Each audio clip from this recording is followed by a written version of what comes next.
नमस्ते। मैं हूँ डॉक्टर सपना प्रदर्शी, आपकी अपनी वेलनेस और लाइफ कोच।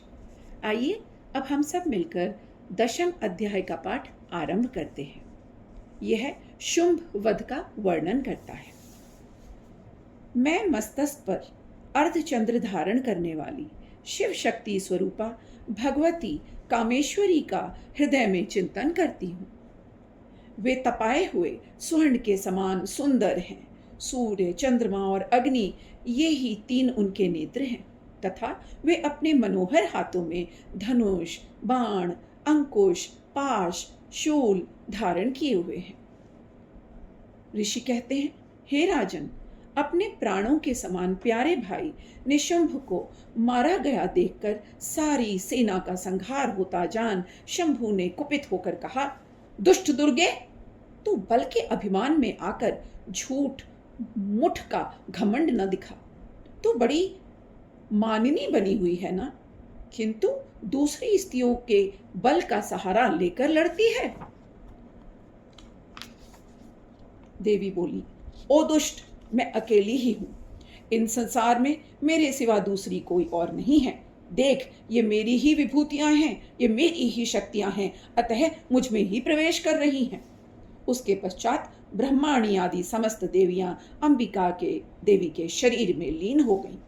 उस समय केवल अंबिका देवी ही वहां खड़ी रह गई। देवी बोली, मैं अपनी ऐश्वर्य शक्ति से अनेक रूपों में यहाँ उपस्थित हुई थी। उन सब रूपों को मैंने समेट लिया है। अब मैं अकेली ही युद्ध में खड़ी हूं। तुम भी स्थिर हो जाओ। ऋषि कहते हैं, उसके पश्चात देवी और शुंभ दोनों में सब देवताओं तथा दानवों के देखते देखते भयंकर युद्ध छिड़ गया। वाणों की वर्षा तथा तीखे शस्त्रों एवं दारुण अस्त्रों के प्रहार के कारण उन दोनों का युद्ध सब लोगों के लिए बड़ा ही भयानक प्रतीत हुआ।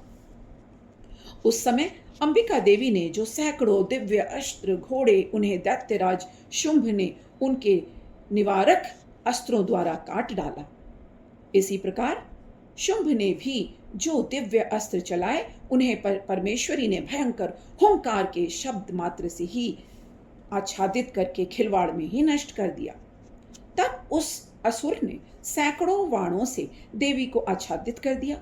यह देख क्रोध में भरी हुई उन देवी ने भी बाण मारकर उसका धनुष काट डाला। धनुष कट जाने पर भी वह दैत्यराज ने शक्ति हाथ में ले ली, किंतु देवी ने चक्र से ही हाथ की शक्ति को भी काट गिराया। उसके पश्चात दैत्यों के स्वामी शुंभ ने चांद वाली चमकती हुई ढाल और तलवार हाथ में लेकर उस समय देवी पर धावा बोल दिया।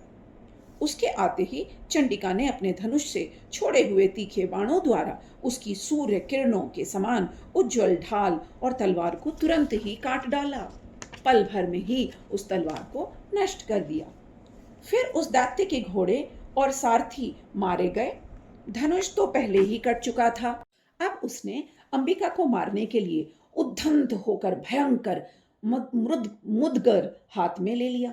उसे आता देखकर देवी ने अपने तीक्ष्ण बाणों से उसका मुदगर भी काट डाला।